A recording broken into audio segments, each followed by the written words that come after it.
हरिराम व्यास जी हमारे ब्रज के प्रसिद्ध भक्त हुए, श्री हरिराम व्यास, जिन्होंने श्री युगल किशोर जी को प्रकट किया। हितरवंश महाप्रभु के अनुयायी थे। हरिराम व्यास जी इतने विद्वान थे कि पूरे भारत के विद्वानों को हरा दिया उन्होंने।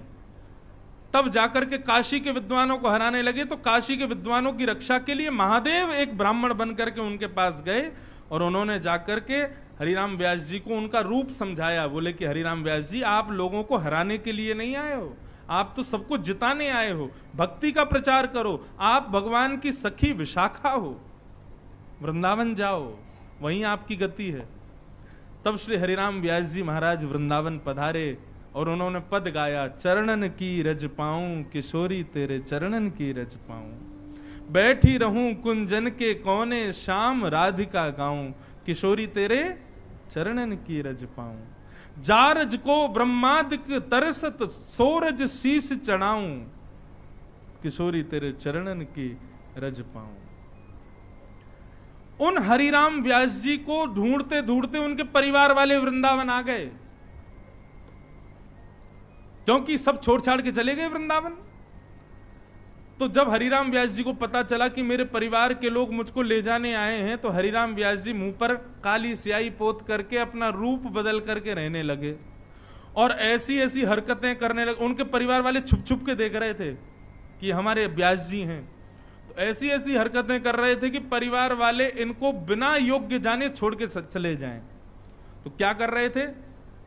पेड़ पौधों को अपने गले से लगा रहे थे, अरे मेरी बहन तू कैसी है, दूसरे पौधे को अपने हृदय, ये मेरा भैया है, अरे ये तो मेरा चाचा, अरे ताऊ तू ठीक है, ऐसे सब लता पत्रों से बात करने लगे। घर वाले बोले कि बोल्ट ढीला हो गया है इनका। और अति तो तब हो गई जब हमारे बिहारी जी का प्रसाद सब में बांटने के बाद अंत में बिहारी जी में झाड़ू लगाने वाले मेहतरानी को दिया जाता है।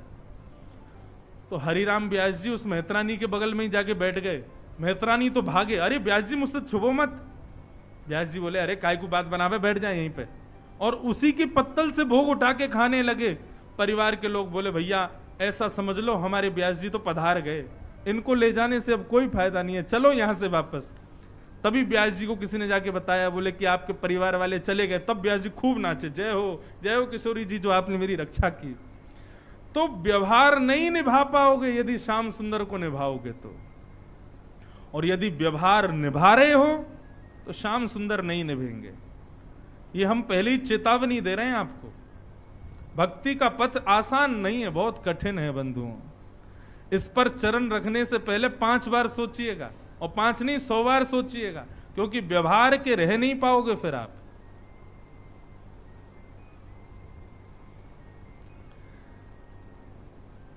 गोपियां सब बोली, आप हमको व्यवहार समझा रहे हो? क्यों कह रहे थे फिर अर्जुन से, सर्वधर्मान परित्यज्य मामेकम शरणम ब्रज, सब छोड़ के मेरी शरण में आ जाओ। और आज जब सब छोड़ के आ गई तो हमको वापस प्रलोभन दे रहे हो संसार का? नहीं जाना नाथ, हमारे तो आप ही तात मात गुरु सखात सभी विधि हूं तेरो, आप ही हमारे हो हर प्रकार से। और गोपियां कहती हैं, आपको इतना ही मन है कि हम वापस चली जाएं, तो हमारी एक वस्तु आपके पास है, वो हमको वापस कर दो। भगवान बोले, क्या? कि चित्तम सुखेन भवता पहितम ग्रहेषु, हमारा चित्त आपके पास है, हमारा मन आपके पास है नाथ, वो हमको वापस कर दो। हमारा मन वापस कर दो कि हम कभी लौट करके नहीं आएंगे, चली जाएंगे। अपने से हमारा चित्त हटा दो। ठाकुर जी बोले, ये तो संभव नहीं है। तो बोले, ये संभव नहीं है तो हमको स्वीकार करो। गोपियां बंधुओं, ये कोई यूनिवर्सिटी में पढ़ी हुई गोपियां नहीं है, ये कोई विद्यालयों में गई हुई गोपियां नहीं है, लेकिन आज इनके आगे ब्रह्म भी फंस गया। क्या करूं, वापस भेजूं कि रख लूं? गोपियों के इस भाव के आगे ठाकुर जी भी नतमस्तक हो गए, भैया अब हम कुछ नहीं कह सकते। तब अंत तो गत्वा ठाकुर जी ने सब गोपियों को स्वीकार किया।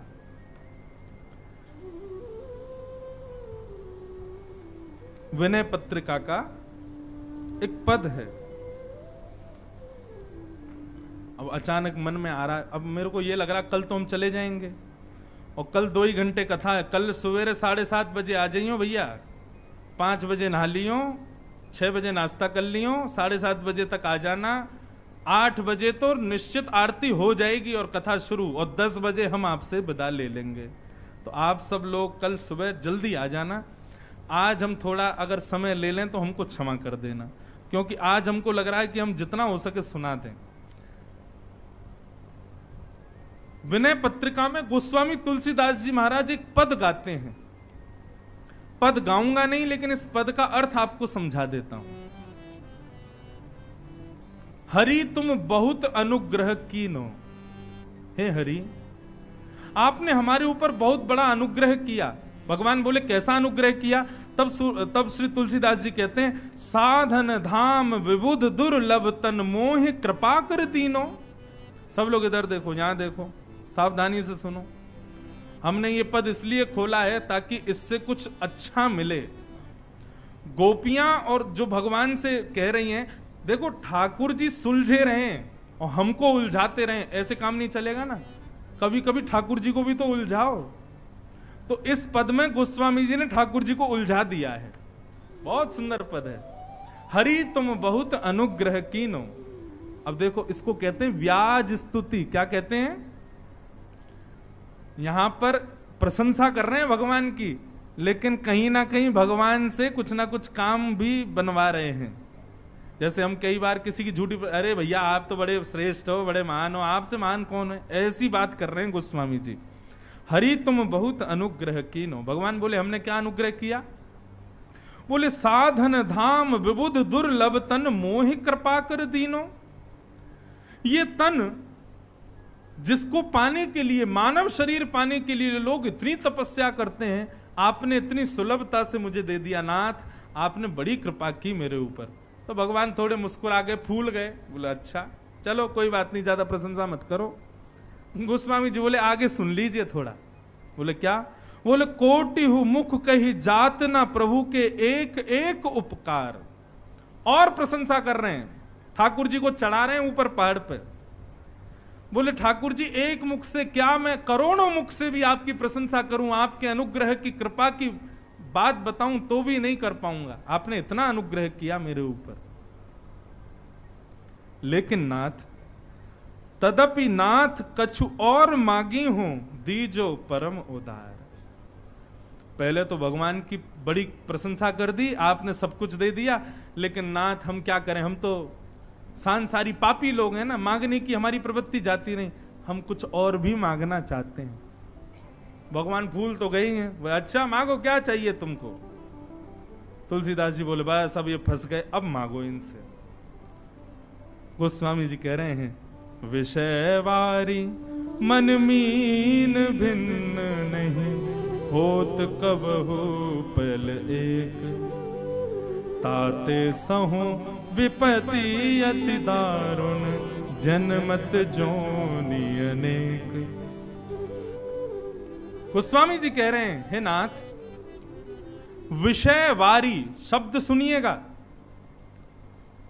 काशी विश्वविद्यालय के लाइब्रेरी में भी एक तो हमारे वृंदावन के स्वामी हरदास और दूसरे चित्रकूट के श्री गोस्वामी तुलसीदास, इनके शब्दों के अर्थ नहीं मिल पाएंगे। इनके शब्दों के अर्थ तो किसी संत के चरणों में ही मिलेंगे। गोस्वामी तुलसीदास जी कह रहे हैं, बोले नाथ एक कृपा और कर दीजिए। भगवान बोले बताओ क्या करना है? बोले विषय वारी, वारी कहते हैं जल को, विषय रूपी जल है। विषय किसको कहते हैं? सांसारिक प्रत्येक वस्तु जिसकी ओर हम आकर्षित हो जाते हैं उसको विषय कहते हैं। बोले प्रभु विषय रूपी जल में हमारी मन रूपी मछली घूम रही है। विषय रूपी जल में हमारी मन रूपी मछली डोल रही है, कभी कहीं जा रही है, कभी कहीं जा रही है, कभी कहीं जा रही है, कभी कहीं जा रही है। और इस मछली को विषय रूपी जल में घुमाने की वजह से हमको बार बार योनियां बदलनी पड़ती हैं। भगवान बोले हाँ बात तो सही है। ठाकुर जी कह रहे हैं तो इस विषय रूपी जल से मन को निकालो, मछली को निकालो। तब गोस्वामी जी मुस्कुरा करके कहते हैं, बोले प्रभु यही तो मांगना है। बोले क्या? बोले कृपा डोरी बनसी पद अंकुश, परम प्रेम मृदु चारो, एहि विधि वेद हरहु मेरो दुख, कौतुक राम तिहारो। ठाकुर जी, जैसे नदी सरोवर के किनारे कई बार मछली पकड़ने वाला जाता है और अपनी बांस की बंशी को डालता है, उसमें एक धागा लगा होता है, उसमें एक कांटा होता है, उस कांटे को वो नदी में फेंक देता है और वो ना एक टक ऐसे ही बैठा रहता है, और जैसे ही उसको दिखता है कि उसका धागा हिला, वो तुरंत उसको खींच लेता है पीछे, और मछली उस कांटे में फंस करके बाहर आ जाती है। भगवान बोले हाँ बात तो सही है। तो गोस्वामी जी बोले उसी प्रकार प्रभु कृपा रूपी आपकी वो धागा, दूसरा अंकुश रूपी आपकी वो वंशी, उसको आप हमारे विषय रूपी जल में डालो। आप डालो, हम नहीं डालेंगे। आप अपनी कृपा रूपी वंशी से, कृपा रूपी उस बांस से अपनी अनुग्रह रूपी उस डोर को भीतर डालो, हमारे विषय रूपी जल में डाल करके, और प्रतीक्षा करो हमारा मन कब फंसेगा उसमें। भगवान बोले वाह, हमको ही फंसा रहे हो। गोस्वामी जी कह रहे हैं मेरे बस में नहीं है इस मछली को, मन रूपी मछली को पकड़ना। हे नाथ, आप ही मेरे विषय रूपी जल में अपनी कृपा रूपी डोर डाल करके प्रतीक्षा करो। मेरा मन जिस दिन आपकी कृपा रूपी रस्सी से टकरा जाए, तुरंत उसको खींच करके बाहर निकाल लीजिएगा। कितनी चतुराई। मैं नहीं कर पा रहा इस मन को एकाग्र, मैं नहीं बचा पा रहा विषयों से इस मन को, आप करो ठाकुर जी। भगवान बोले अच्छा, तुम बेटा बहुत चतुर हो, लेकिन ये नहीं जानते हो कि हम तुमसे भी बड़े चतुर हैं। गोस्वामी जी बोले तो बताओ आप क्या कह रहे हो? बोले हम ये कह रहे हैं विषय में डाला किसने उस मन को? तुमने, तो हम क्यों निकालें? बोले प्रभु आप बात तो बहुत सही कह रहे हो, लेकिन एक बात बताइए, विषयों का निर्माण किसने किया और इन विषयों को भोगने के लिए इंद्रियां किसने दी? इंद्रियों में विषय भोगने की इच्छा किसने प्रदान की? सब में आपका ही नाम आ जाएगा। तो इसलिए नाथ तुलसी दास यही जीव मोहि रजू, जेही बांध्यो सोई छोरे। आपने मुझे विषय में बांधा है, इसलिए आप ही मुझको छुड़ाओगे, मेरे बस की नहीं है छूटना। गोस्वामी जी की बात सुनकर के राम जी प्रसन्न हो गए। वाह गोस्वामी जी, आपकी इस चतुराई पर हम न्योछावर हैं। ठाकुर जी विषय आपने बनाए, हमारी इंद्रियां आपने बनाई, और विषय भोगने की इच्छा आपने प्रकट की, तो मैं क्यों एकाग्र करूं मन को? आप करो, आप मेरे मन को संभालो, बस प्रतीक्षा करो, मैं किसी दिन आपकी कृपा रूपी डोरी से टकराऊं। बस अभी आप लोग जितने भी यहां बैठे हो सब टकरा ही रहे हो, लेकिन हमने ठाकुर जी से कहा ही नहीं है कि हमारे मन को खींच लेना, इसलिए खींच नहीं रहा है। एक आध के खिंच गए होंगे। इसलिए भैया ये कथाओं में जाना, वृंदावन जाना, सत्संग में जाना, एक प्रकार से भगवान की कृपा रूपी उस कांटे से टकराना है, लेकिन खींचे ठाकुर जी, इसकी प्रार्थना ठाकुर जी से करो। वही बात गोपियां कह रही हैं, हे नाथ आपको पीड़ा हो रही है कि हम सब छोड़ छाड़ के चली आई हैं आपके पास, ठीक है हम चली जाएंगी, हमारा मन आपके पास है उसको वापस कर दो। भगवान बोले ये तो संभव नहीं है। बोले संभव नहीं है तो हमको स्वीकार करो। अंत तो गत्वा ठाकुर जी ने सब गोपियों को स्वीकार किया और उनके साथ रास विहार करने लगे। लेकिन इतने में ही कामदेव आ गया। भगवान बोले तुम क्यों आ रहे हो? बोले सुंदर स्त्री पुरुष हैं, मैं तो आऊंगा। भगवान बोले अरे भले आदमी, सुंदरता देख रहा है, मन की इच्छा नहीं देख रहा, मन के भाव नहीं देख रहा। ये जीवात्मा है और मैं परमात्मा हूं, स्त्री पुरुष क्यों देखता है? कामदेव बोला मैं तो आऊंगा। भगवान बोले तो आओ। जैसे ही कामदेव ने राजभूमि में प्रवेश किया, ठाकुर जी ने अपने रूप को इतना सुंदर बना लिया कि उनके रूप को देख के मूर्छित होकर गिर गया। मारना ही नहीं पड़ा, रूप पर ही मोहित हो गए। ठाकुर जी बड़े सुंदर हैं हमारे। चांद सा सलोना मुख लटे घूंघरारी हैं, भौएं हैं कटीली आंखें, तिरछी कटारे, होया के मधुर रसीले वचन, ओ मेरा या पे अटक गया मन। कामदेव मोहित हो गया और सब गोपियों ने भगवान को मदन मोहन नाम से उच्चारण करना प्रारंभ किया। बोल मदन मोहन लाल की जय। जो काम को भी अपने ऊपर मोहित कर ले वो मदन मोहन। भगवान गोपियों के संग सहज हो गए, गले में गलवैयां डालने लगे। गोपियों को पसीना आए तो अपने अपने ही पटका से पहुंचने लगे। गोपियों को अभिमान हो गया कि हम बड़ी सुंदर हैं, इसलिए हमारे रूप पर ठाकुर जी मोहित हो गए। ये बात जानते ही ठाकुर जी को अच्छा नहीं लगा कि इनको अभिमान हो रहा है। अभिमान जानते ही ठाकुर जी समस्त गोपियों के बीच से अंतर्ध्यान हो गए। सब गोपियां यत्र तत्र सर्वत्र खोजने लगी, लेकिन श्याम सुंदर नहीं मिले। तब यमुना पुलिन पर जाकर के गोपियों ने गोपी गीत गाया। हम लोग गंगा के पुलिन पर बैठे हैं, गंगा के तट पर बैठे हैं। जिनको गोपी गीत आता हो मेरे साथ गाइएगा, जिनको नहीं आता फोन में खोल लो, फिर भी गाओ सब लोग। गोप्य ऊचू जयति तेधिकम जन्मना ब्रजः श्रयत इंदिरा सस्वदत्र दयित दृश्यता दीक्षुतावक स्वैत्रेता सब स्वाम विचिन्वते शरदुदाशये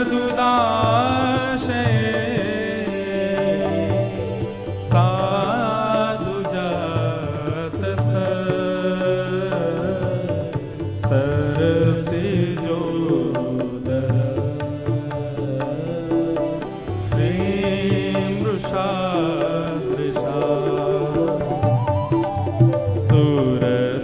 सुरतनाथ ते अशुल्कदासिका वरदने नेह किं वद विष जलाप्यया व्याल राक्षसा वर्षमारुता वैद्युतानला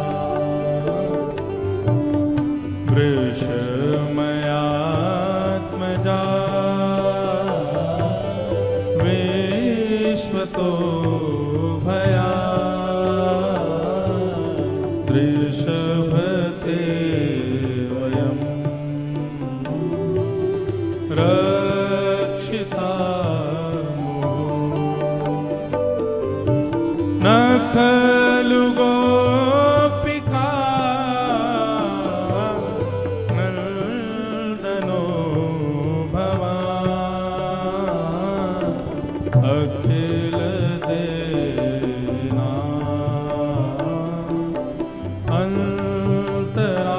अंतरात्मद्रे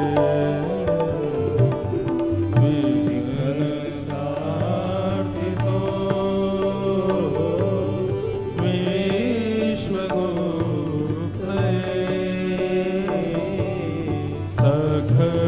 सखयुदेवा शाश्वताङ्कुले वीरचिताभयम् वृष्णिधूर्यते चरण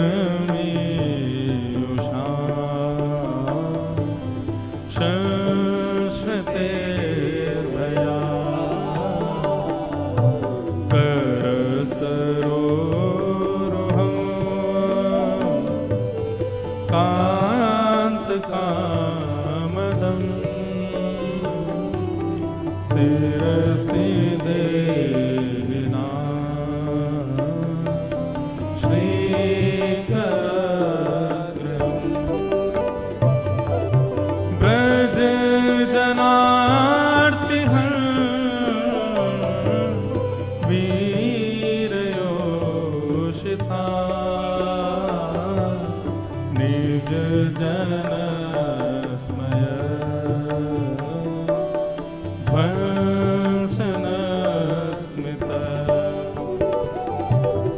भज सखे भव किंकरी स्मनो जलरुहाननम् चारुदर्शय प्रणत देहिना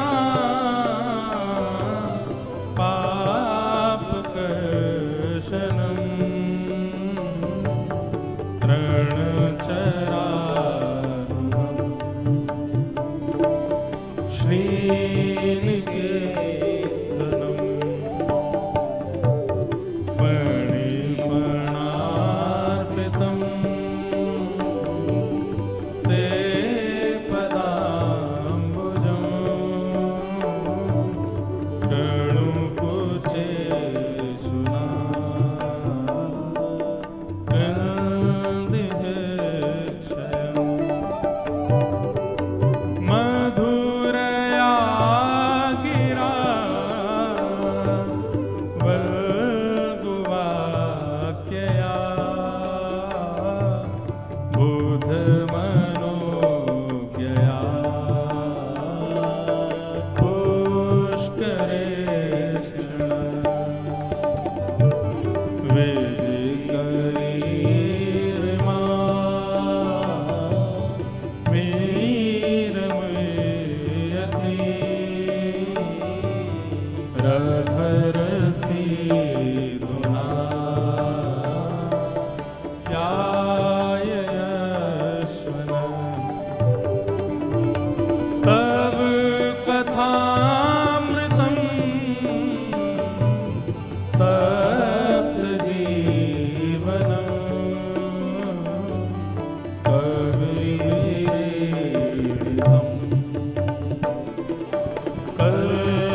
कल्मषात्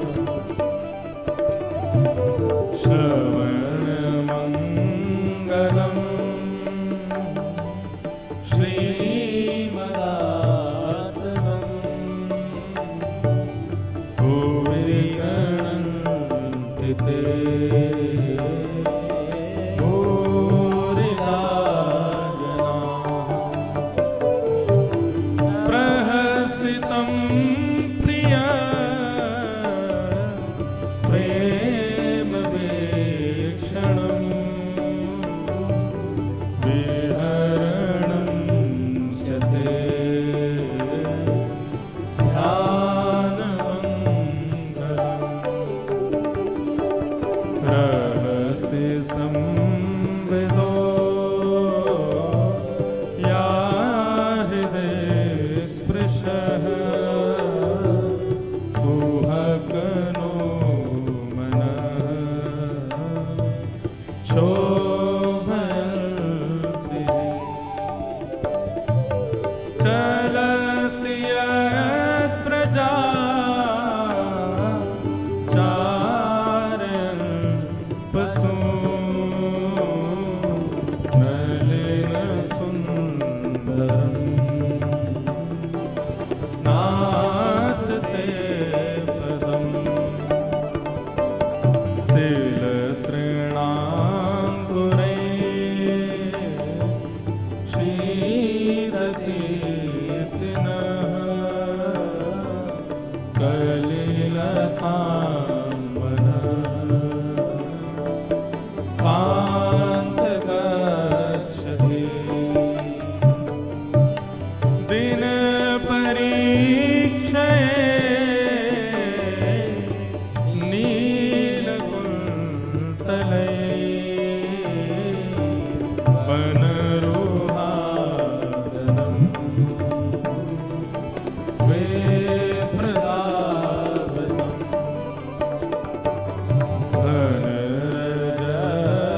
वीरयक्षसि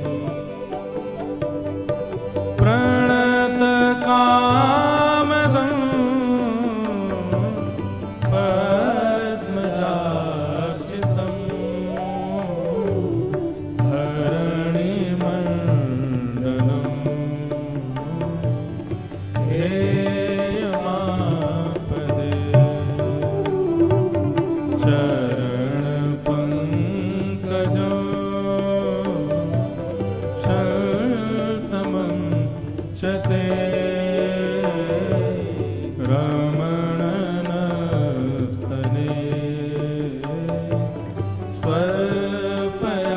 स्वल्पयादिदम् सुरतवर्धनं शोकनाशनं स्वरितवेणुना शोष्ठचुम्बितम् इतररागवे स्मारणं नृणाम् वितरवीरन स्ते धरामृतम् अटति यद्भवान् नलिकाननं त्रुटियो गायते पाम पश्यताम्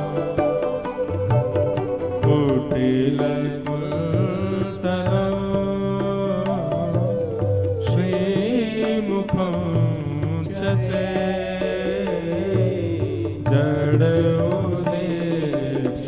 जडोदेक्षताम् पक्ष्मकृदृशाम् पतिसुतान्वय कातृबान्धवा अतिविलङ्घ्यते त्यच्युता गता गतिविदस्तवो गीतमोहिता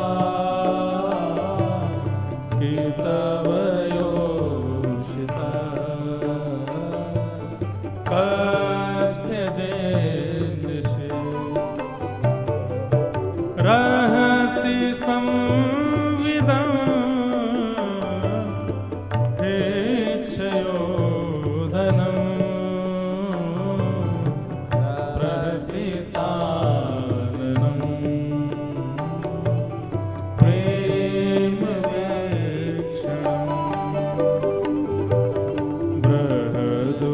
बृहदुरश्रियो वीक्ष्यधामते मुहुरति स्पृहा मुह्यते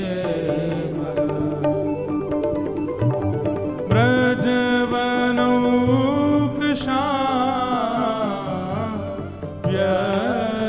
व्यतिरङ्गते व्रजनहन्त्रलं विश्वमङ्गलम् त्यजमनाचन स्वस्पृहात्मना स्वजनहेतुजा यनिसूदनम्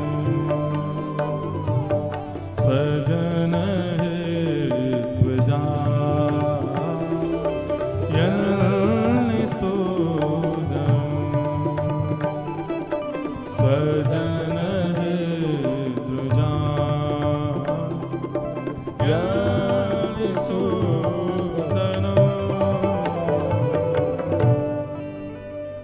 यत्ते सुजात चरणाम गुरुहम स्तनेषु भीतासनै प्रियदधि महि कर्कशेषु तेनाटवीमटसि तद्व्यथतेन किंस्वे कूर्पादिभिः भ्रमतिभिः भवदायुषां नः। आज पुरुषोत्तम मास के पावन अवसर पर गंगा जी के तट पर ऋषिकेश में हम आप सब लोगों ने गोपी गीत और श्रीमद् भागवत के एक संपूर्ण अध्याय का पाठ किया है। गोपी गीत का यदि कोई व्यक्ति सहस्त्र गान कर ले, 1000 बार गा ले गोपी गीत, एक दिन में एक बार या 1000 दिन में एक एक गावे, तो ऐसा कहते हैं कि उसके स्वप्न में ठाकुर जी का दर्शन संभव हो जाता है। परंतु अधिक मास का इतना बड़ा महत्व है कि यहां जो भी करो वो मल्टीप्लाई इनटू 1000 होता है। आपने अभी जिन लोगों ने भी मेरे साथ संपूर्ण गोपी गीत गाया, गंगा के तट पर गाया, तो बाकी के स्थानों पर तो मल्टीप्लाई इनटू 1000 होता होगा, लेकिन गंगा के तट पर तो मल्टीप्लाई इनटू 10,000 हुआ होगा। आज 10,000 गोपी गीत हमारे संपूर्ण हुए और अब प्रतीक्षा करो, स्वप्न में ठाकुर जी आएंगे, स्वप्न में निश्चित उनका दर्शन होगा। ये हम व्यासपीठ से आपको कह रहे हैं। और हो जाए ना तो किसी को गाने मत ले जाना, बताना मत किसी को, बस अपने मन ही मन प्रसन्न हो जाना। अब मैं भी प्रतीक्षा करूं, आप भी करो, श्याम सुंदर निश्चित पधारेंगे। और बंधुओं, नहीं आ रहे तो ऐसा नहीं है कि प्रतीक्षा में हो कि हमने एक ही बार तो एक दिन गाया तो था, 10,000 हो गए थे, क्या जा रहा है, रोज गा लो, 10 मिनट रोज लगेंगे, रोज गोपी गीत का गान करो। अधिक मास तो पूरे पूरे करो। हम तो कह रहे स्वप्न का प्रत्यक्ष श्याम सुंदर आ जाएंगे। गोपी गीत इतना प्रिय है श्याम सुंदर को। गोपियों ने गोपी गीत गाया, अब तक ठाकुर जी नहीं आए, लेकिन इति गोप्र प्रगायन्त्यः प्रल्पस्तंश चित्रधा रुरुदु स्वस्वरम राजन कृष्ण दर्शन रारसा। जैसे ही कृष्ण दर्शन की लालसा में गोपियों ने रुदन करना प्रारंभ किया, ठाकुर जी से सब सहन होता है, लेकिन गोपी अपने भक्त का विरह सहन नहीं कर पाते। गोपियों को विरह जैसे हुआ, विश्वास मानिए, जब कृष्ण विरह में हमारे नेत्र, हम विरही होते हैं ना, तब तक ठाकुर जी नहीं है। जब नेत्रों में आंसू आ जाए ना, तो समझना ठाकुर जी यहीं कहीं है। कृष्ण विरह में उत्पन्न हुए अश्रु भगवत सन्निधि का द्योतक हैं। गोपियां जैसे रुदन करने लगी, मानो समझ जाओ कि अब श्याम सुंदर आने वाले हैं। और वही हुआ। जैसे ही गोपियों ने रोना प्रारंभ किया, इतने में ताशामाविर्भूत सौरी स्मयमाय मुखाम्भुज पीतांबरधर श्रगवी साक्षान मन्मथ मन्मथ। ठाकुर जी प्रकट हो गए। बोलो रास रासेश्वर भगवान की। पीतांबरी पहन करके नील वर्ण के ठाकुर जी अधरों पर वेणु धारण किए, त्रिभंग लली प्रकट हुए। सब गोपियों ने जैसे ही देखा श्याम सुंदर आ गए, दौड़ करके सबने ठाकुर जी को पकड़ लिया।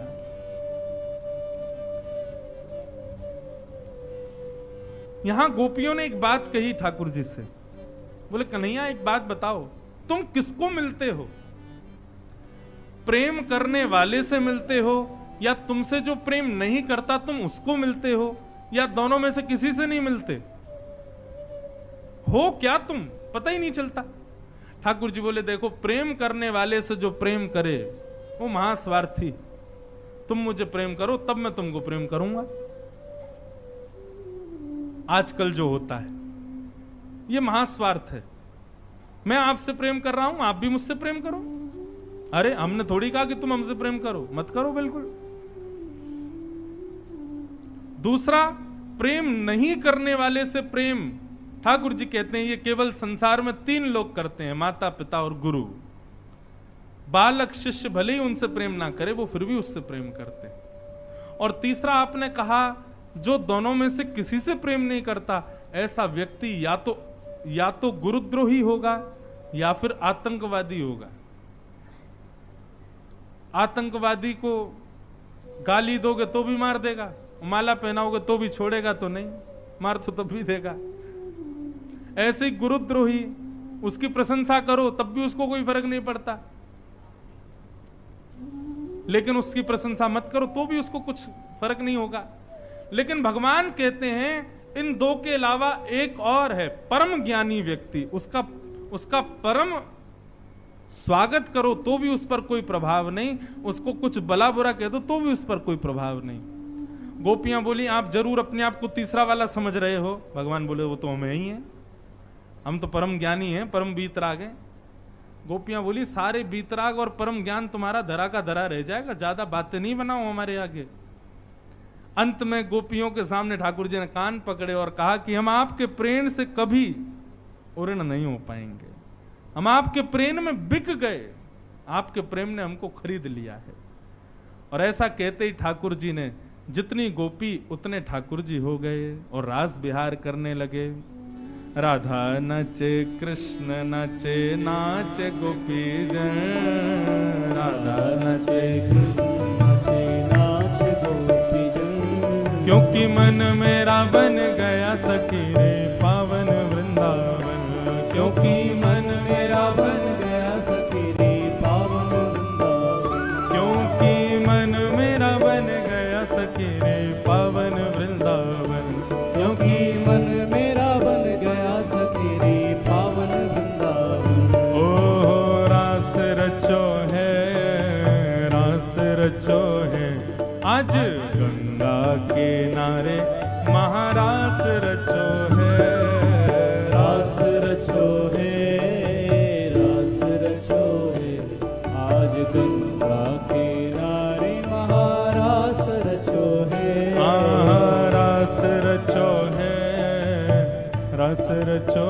है, आज गंगा किनारे महारास रचो है, रास रचो है, रास रचो है, आज गंगा किनारे महारास रचो है। सूरज भी नाचे चंदा नाचे, नाचे देवगण, सूरज भी नाचे चंदा नाचे, नाचे देवगण, सूरज भी नाचे चंदा नाचे, नाचे तारागण, सूरज भी नाचे चंदा नाचे, नाचे तारागण, ब्रह्मा भी नाचे शंकर नाचे, नाचे देवगण, ब्रह्मा भी नाचे शंकर नाचे, नाचे देवगण, सब ऋषि नाचे भक्त नाचे, नाचे मुनि जन, सब ऋषि नाचे भक्त नाचे, नाचे भक्त,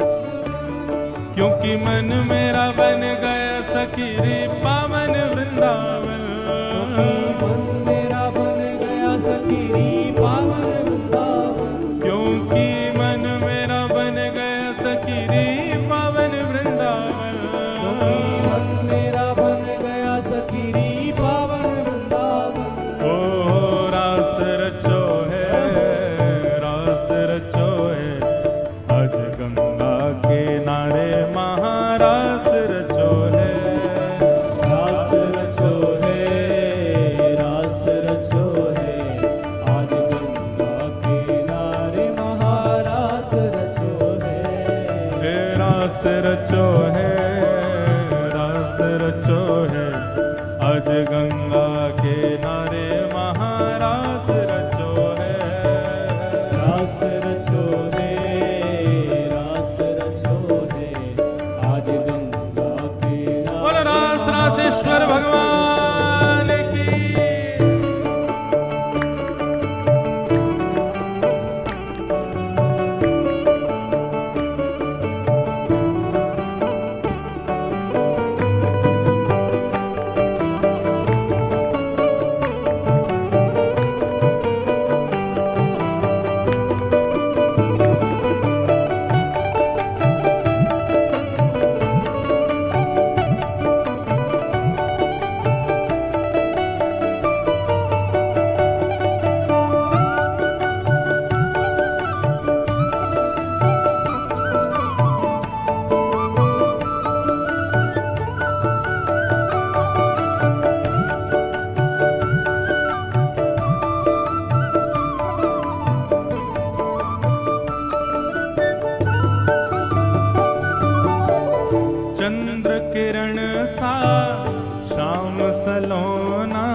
संग जग का पालनहारी।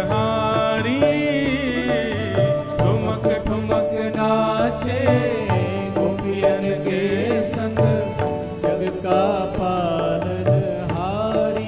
ओ रास बिहारी संग राधा सुकुमारी। रास बिहारी संग राधा सुकुमारी। रास बिहारी संग राधा सुकुमारी।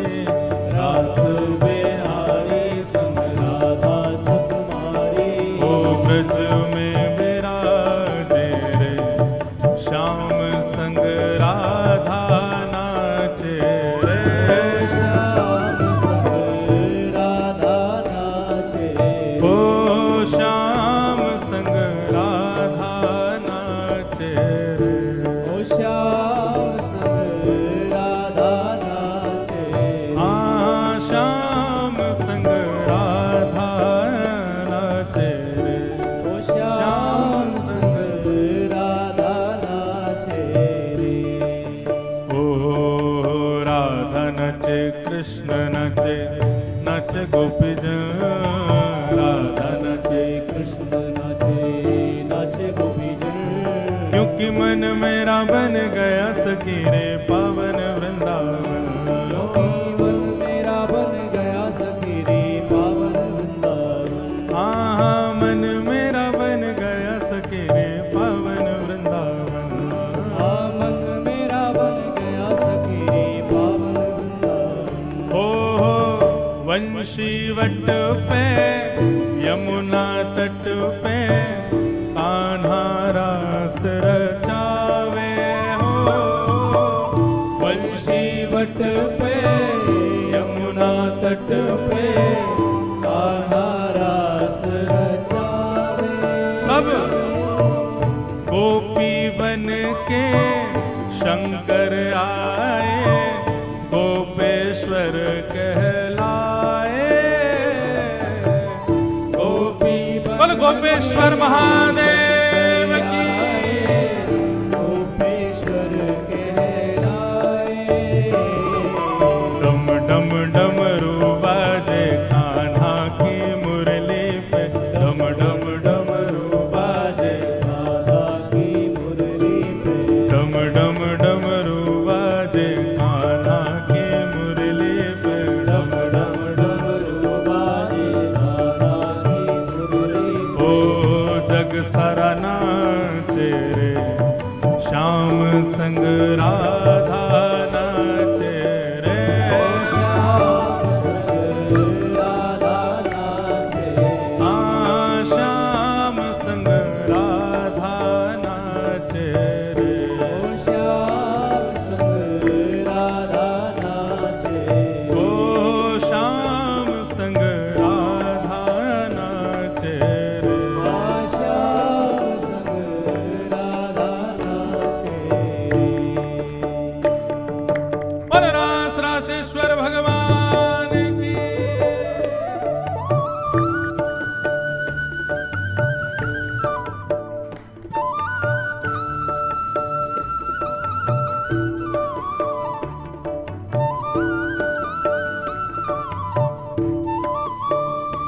ओ राधा नाचे कृष्ण नाचे नाचे गोपीजन। राधा नाचे कृष्ण नाचे नाचे गोपीजन। हे राधा नाचे कृष्ण नाचे नाचे गोपीजन। राधा नाचे क्योंकि मन मेरा बन गया सगेरे पावन वृंदावन। मन मेरा बन गया सखी रे पावन वृंदावन। हे ब्रह्मा भी नाचे शंकर नाचे नाचे देवगण। ब्रह्मा भी नाचे शंकर नाचे नाचे देव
बरसाने वाली जय जय राधे राधे जय जय राधे राधे राधे जय जय राधे राधे श्री कृष्ण प्यारी श्री कृष्ण प्यारी जय राधे राधे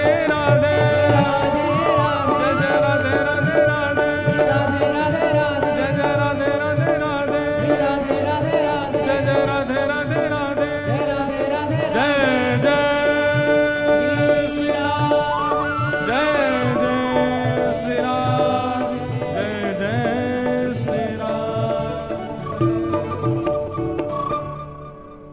बोलो रास राशेश्वर भगवान की।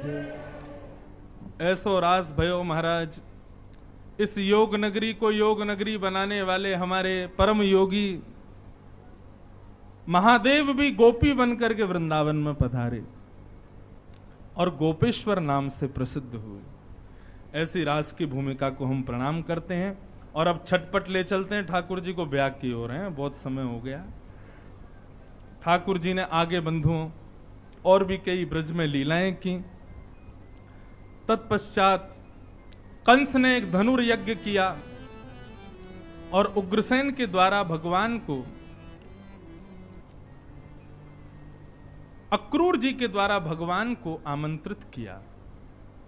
सब लोग बीच में मार्ग छोड़ दो भैया, बस नेक नेक खिसक जाओ, बिना कथा में व्यवधान हुए सब लोग विराज जाओ।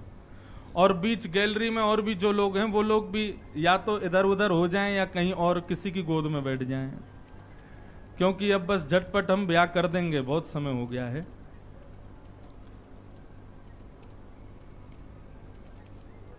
सब लोग बैठ जाओ, ज्यादा व्यवस्था के लिए खड़े मत हो। बस सब लोगों को हमने मंच से बोल दिया है, सब अपने आप मार्ग दे दीजिए।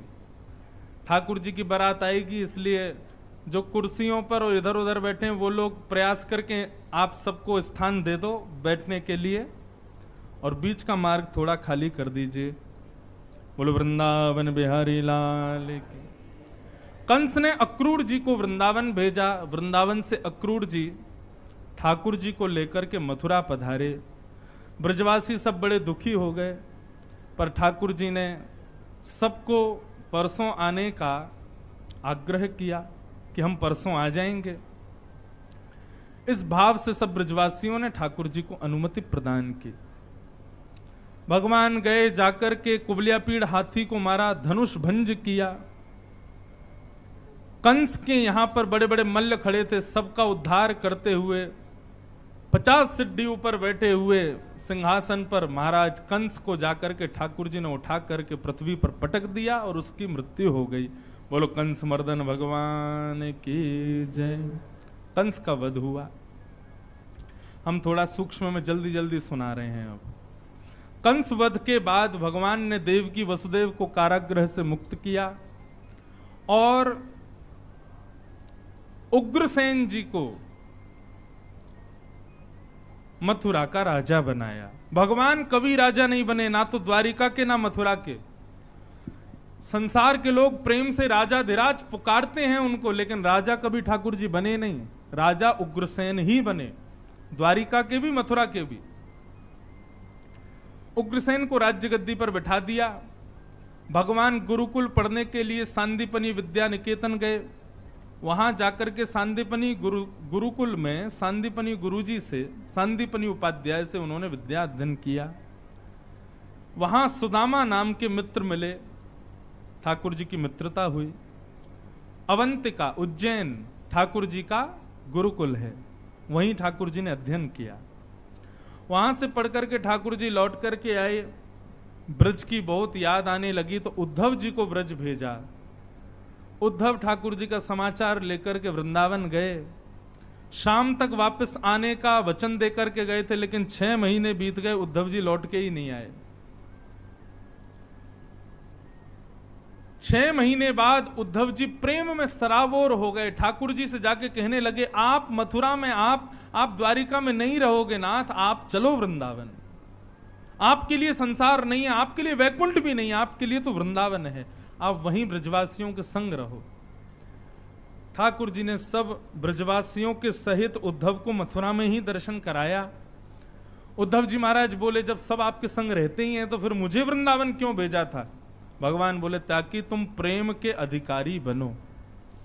उद्धव, तुम ज्ञानी तो बहुत हो लेकिन प्रेमी नहीं हो। मुझे प्रेमी ज्यादा प्रिय हैं। ज्ञानी एक बार को ना हो तो चलेगा, लेकिन ज्ञान और प्रेम दोनों युक्त हो तब ज्यादा सुख मिलता है।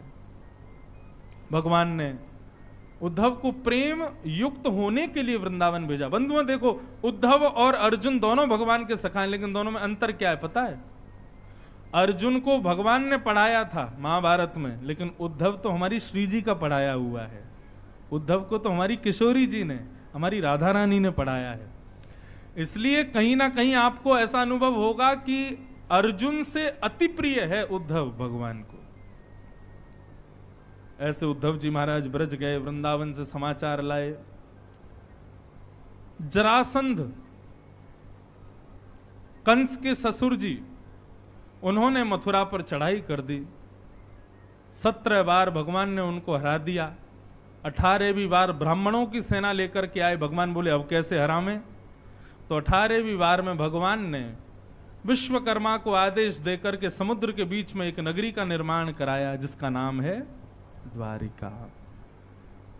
और स्वयं बलराम जी के साथ हाथ पकड़ करके समस्त मथुरावासियों को तो सोते हुए भेज दिया। रात में सोए मथुरा में, उठे तो द्वारिका में। लेकिन द्वारिकाधीश स्वयं युद्ध करते करते वहां से तुरंत रण छोड़ करके भागे और ठाकुर जी का नाम पड़ गया। बोलो राजा रण छोड़ राय की। बंधुओं, द्वारिका में ठाकुर जी विराजमान हुए। यहां पर अधिकतर लोग सूरत गुजरात से आए हैं। आप सबसे प्रार्थना है, 11 से 17 जनवरी 2024 हमारे श्री गिरधर लाल जी का जन्मोत्सव इस बार द्वारिका धाम में मनाया जा रहा है। गुजरात के सब वैष्णव वहां पधार रहे हैं और भी कई दूर दूर से लोग आ रहे हैं, लेकिन गुजरातियों को तो स्पष्ट पहुंचना ही, गुजरात में रहने वाले तो आए ही। तो हमारे इस कथा के जो भी प्रमुख लोग गुजरात से पधारे, सबको आना है। 11 से 17 जनवरी द्वारिका में पहुंचना है। वहां द्वारिका और ब्रज मिलन महोत्सव होगा। ब्रजवासी सब द्वारिकाधीश की सुध लेने के लिए जाएंगे, ऐसी भावना है। अब ठाकुर जी द्वारिकाधीश हो गए, राजाधिराज महाराज द्वारिकाधीश। बंधुओं, राजा उग्रसेन ही हैं, लेकिन फिर भी सब राजा ठाकुर जी को ही मानते हैं। बड़े भैया बलभद्र का विवाह रेवत राजा की बेटी रेवती के साथ हो गया। अब छोटे भैया की बारी आई तो कहते हैं कि देवकी मैया ने भगवान की जन्म पत्री दिखवाई नारद जी से। बोले कि हमारे लाला को ब्याह कब होएगा? बोले जल्दी है जाएगा मैया। कितने ब्याह होंगे? बोले ये ना कह सके कितने होंगे, बस होंगे। तभी कथा आती है, एक राजा हैं, विदर्भ के राजा, कौंडन्यपुर में रहते हैं, जिनका नाम है राजा भीष्मक। भीष्मक राजा की एक पुत्री हैं जिनका नाम है रुक्मणी। ये लक्ष्मी का ही अवतार हैं। राजा भीष्मक को पृथ्वी से प्राप्त हुई थी। बचपन से ही ये कथा आदि सुनने के लिए जाती थी और वहीं से कथा सुनकर के, सब लोग इधर देखो, यहां देखो, हमको देखो, कथा सुनो। वहां शादी ब्याह की तैयारियां चल रही हैं, लेकिन जब तक हम चाहेंगे नहीं होगी नहीं, कितनी भी तैयारी कर लो। इसलिए कथा सुनो। बचपन से रुक्मणी जी कथा भागवत सत्संग में जाती तो वहां कृष्ण चर्चा सुनकर के आनंदित हो जाती, और तब से इन्होंने अपने पति रूप में कृष्ण का वर्ण कर लिया। परंतु भैया रुक्मी ने जबरदस्ती शिशुपाल के साथ सगाई कर दी, तो रुक्मणी जी ने जाके अपनी भाभी से कहा कि हमको तो द्वारिकाधीश से विवाह करना है। तब इनकी भाभी ने युक्ति बताई कि आप एक पत्र लिख करके भेज दो। रुक्मणी जी ने पत्र लिखा श्रुत्वा गुणान् भुवन सुंदर शृण्वतां ते निर्विश्य कर्ण विवरैर्हरतोऽङ्गतापम् रूपं दृशाम् अखिलार्थलाभम् त्वय्यच्युताविशति चित्रम पत्रपम में। रुक्मणी जी ने पत्र लिखा और पत्र में द्वारिकाधीश को अपने प्रेमोद्गार लिखते हुए रुक्मणी जी कहती हैं, हे द्वारिकाधीश, मैंने आपको कभी देखा नहीं है पर आपके बारे में सुना बहुत है। बंधुओं, नवदा भक्ति में प्रथम भक्ति है श्रवणम। मुझे कभी कभी लगता है रुक्मणी जी को ठाकुर जी ने अपनी प्रियसी पत्नी बनाया, शायद इसी भाव पर रीच करके। जैसे आजकल ब्याह होते हैं तो लोग पूछते हैं कितनी संपत्ति, कितने पढ़े लिखे, कैसे हैं, क्या नहीं है, आदि आदि। परंतु रुक्मणी जी ने अपने भाव का उद्घाटन प्रथम श्लोक में ही कह दिया, श्रुत्वा गुणान भुवन सुंदर शृण्वतां ते। मैंने आपको सुना है, मानो ठाकुर जी को यह बताया हो कि आपकी कथा सुनने में मेरी बड़ी रुचि है। ठाकुर जी बोले बाकी का पत्र पढ़ना ही नहीं है, हम इसी से ही रीझे हैं कि इनको हमारी कथा प्रिय है। जिसको कथा प्रिय ठाकुर जी को, वो प्रिय है। ठाकुर जी ने भी मन बनाया, जैसे ही पत्र पहुंचाया एक ब्राह्मण के द्वारा, ठाकुर जी ने जैसे ही पत्र पढ़ा, परिवार में किसी को संकेत भी नहीं किया, सीधे रथ में बैठे ब्राह्मण को बैठाया, पहुंच गए कौंडन्यपुर। रुक्मणी जी यहां पर देवी पूजा करने के लिए जा रही, सब सखियां और सबके साथ में रुक्मणी जी प्रस्थान कर रही हैं। जय जय गिरिवर राज किशोरी। जैसे पार्वती जी का भाव आता है, जैसे सीता जी का भाव आता है, वैसी हमारी रुक्मणी जी का है। रुक्मणी जी देवी पूजा करने के लिए मंदिर में पधारी। वहीं उस ब्राह्मण का दर्शन हुआ जिसके द्वारा पत्र भिजवाया था। रुक्मणी जी बोली, तुम गए नहीं अभी तक, हमने पत्र दिया था आपको। ब्राह्मण बोला, हम लेके गए और द्वारिकाधीश को लेके आ भी गए। बोले इतनी जल्दी आ गए? बोले हाँ। कहाँ हैं? बोले पीछे खड़े हैं मंदिर के, आप पूजा कर लीजिए फिर वो आ जाएंगे। रुक्मणी जी मंदिर में देवी पूजा करने लगी। पूजा करने के पश्चात प्रणाम करके जैसे ही पीछे मुड़कर के देखा तो स्वर्ण के रथ के ऊपर में साक्षात द्वारिकाधीश खड़े हुए हैं। ऐसा सुंदर रूप धारण करके ठाकुर जी पधारे हैं। विवाह है, सुंदर तो है ही है, लेकिन विवाह है तो इस खुशी में और सुंदर बन के आए, मलूक बन के आए। बचपन से जिस स्थिति की प्रतीक्षा थी ठाकुर जी को, हमारा ब्याह कब होएगा, आज ब्याह हो रहा है, तो बिना माता पिता की आज्ञा के, बिना किसी को लिए अकेले ही पहुंच गए ब्याह करने। हाँ, रुक्मणी जी का हरण करने ठाकुर जी अकेले गए, मतलब ब्याह हो जाए तो अकेले ही दूल्हा गए, बिना बारात के। लोग कहते हैं शंकर जी की बारात बड़ी विचित्र थी, भूत प्रेत आदि थे। अरे हमारे लाला से बढ़िया बारात किसी की नहीं, विचित्र बारात किसी की नहीं। क्यों? बाराती थे ही नहीं, अकेले गए। घोड़ान ने खुद ही चला के ले गए, पहुंच गए शादी करवे। रुक्मणी जी ने जैसे ही ठाकुर जी को देखा, ठाकुर जी को देख करके रुक्मणी जी तो आनंदित हो गई। बोले जैसा देखा था उससे अति सुंदर है श्याम सुंदर। यहां से रुक्मणी जी समीप जा रही हैं, आगे से ठाकुर जी समीप आ रहे हैं। बड़े बड़े सैनिक लगे हैं रक्षा में। रुक्मणी जी की रक्षा में सैनिक सब ठाकुर जी के रूप पर मोहित हो गए। कोई आंख पर मोहित हो गया, कोई नासिका पर मोहित, कोई मुस्कान पर मोहित, कोई चाल पर मोहित। इतने सुंदर ठाकुर जी, सब भूल गए कि हमको रुक्मणी की रक्षा करनी है। ठाकुर जी ने गोद में रुक्मणी जी को उठाया, रथ में बैठा करके तुरंत द्वारिका की ओर प्रस्थान कर गए। सब सैनिक बोले भैया कितना सुंदर था, कितने सुंदर नेत्र, कितने सुंदर केश, आंख, नाक, सब। एक सैनिक बोला वो सब तो ठीक है, रुक्मणी जी कहां हैं? देखा पूरे मंदिर में रुक्मणी जी नहीं है। तब एक सैनिक बोला कहां गई, कहां गई? बोले एक बोला मैं बताऊं, वो द्वारिकाधीश हरण करके ले गया। बोले कौन द्वारिकाधीश? बोले वो जो आया था सांवला सा, जिसको तुम सब देख रहे थे, जिसके नेत्र सुंदर, जिसके ओष्ठ सुंदर, जिसकी चाल सुंदर। सब लोग तुम उसकी सुंदरता पे मोहित हो गए, इतने में वो रुक्मणी जी को लेके चले गए। बोले हम तो मोहित हो गए थे, तू तो नहीं हुआ था, तुझे तो दिख रहा था कि ले जा रहे हैं, तूने क्यों नहीं रोका? हमारे पूज्य पिताजी का भाव है। तो सैनिक बोले कि जैसे ही उन्होंने रुक्मणी जी को अपने भुजाओं में उठाया ना, तो मुझे लगा इतने प्यारे लग रहे हैं, इतनी सुंदर जोड़ी है, इनको कैसे रोकूं? मैं तो बलैया ले रहा था दूर से ही। रुक्मी बोला, अरे तुझे रक्षा के लिए भेजा था, तू बलैया ले रहा था। रुक्मी सेना लेकर के पीछे भागा।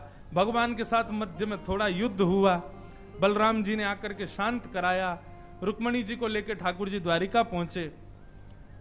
वसुदेव देवकी दोनों ने रुक्मणी जी को देखा, पूछा, बेटी तुम कौन हो, कहां से आई हो? रुक्मणी जी बोली, आपके सुपात्र पुत्र हमारा हरण करके लाए हैं। भगवान बोले, लाला ये कौन को हरण कर लाए हो लाला? बोले, मैंने हरण नहीं किया, इन्होंने पत्र लिखा था। पत्र में लिखा था इन्होंने कि या तो परसों तक मुझे स्वीकार कीजिए, नहीं तो मैं प्राण त्याग दूंगी, इसलिए मैं लेके आया। वसुदेव जी समझाने लगे, लाला हर चीज चोरी ना करो करें, हर चीज ऐसे भाग भाग के ना करो करें, कछु चीजें डट के करी जाएं। अरे लाला ब्याह तो ढंग से कर ले कम से कम। बोले, आप जानो और ये जाने, आप जैसे कहो वैसे करेंगे। वसुदेव जी ने पत्र लिखा भीष्मक राजा को और रुक्मणी जी को सखियों सहित वापस भेजा और कहा, आप अपनी नगरी सजाओ, हम अपने लाला की बारात लेकर के आ रहे हैं। और महाराज ठाकुर जी की बारात जा रही है। कैसे लग रहे हैं श्याम सुंदर।